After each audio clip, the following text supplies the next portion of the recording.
worked very, very hard. But I was passionate about it and I loved it. It was about the quality of the bread. And I think that's what makes us unique today. It's part of what we are. You know, it is. We have that sense of community. Yeah, everybody knows about Barron's Bakery.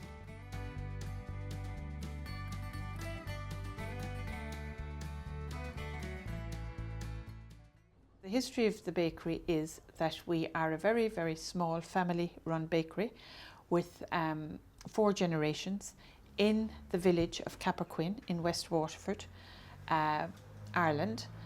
And we are sitting here in what was our family room as when I was a child growing up, and it was a family room for my father when he was growing up, and he was born in 1904.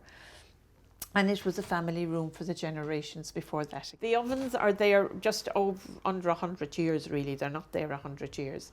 And they were a big, in the 40s or thereabouts, the late 30s, early 40s, they were a big invention to small bakeries like this, because before they just had a small hole in the wall, you know, that they put the bread in, and it was whereas this was a big opening, and you could do about 3 times the amount of bread in it, you know, make 150 loaves as opposed to, I suppose, 60 or 70. And they were a big breakthrough, and we're famous for them because they are still being in use, which is unusual because they're very laboursome and very expensive to run. But they produce beautiful bread because it's fully baked. An awful lot of products today, people aren't aware, but they're not fully baked and they're not properly. Lots of products on the market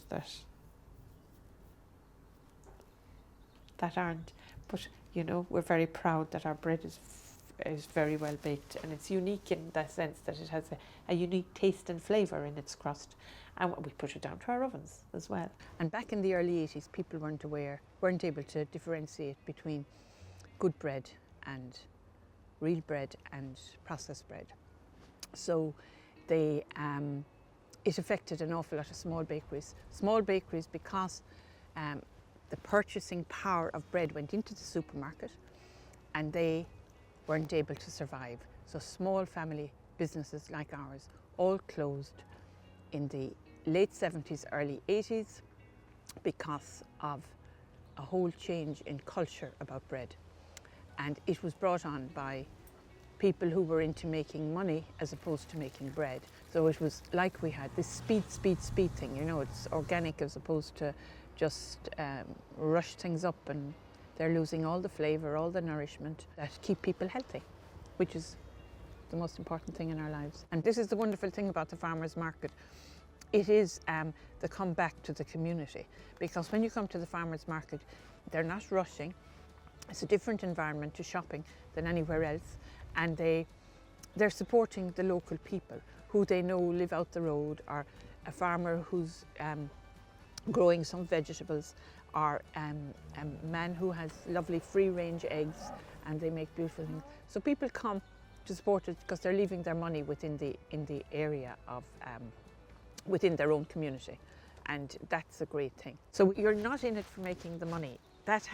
You don't do it. You have to make money, and don't get me wrong, but if you're in it solely for making money, then that'll be the end.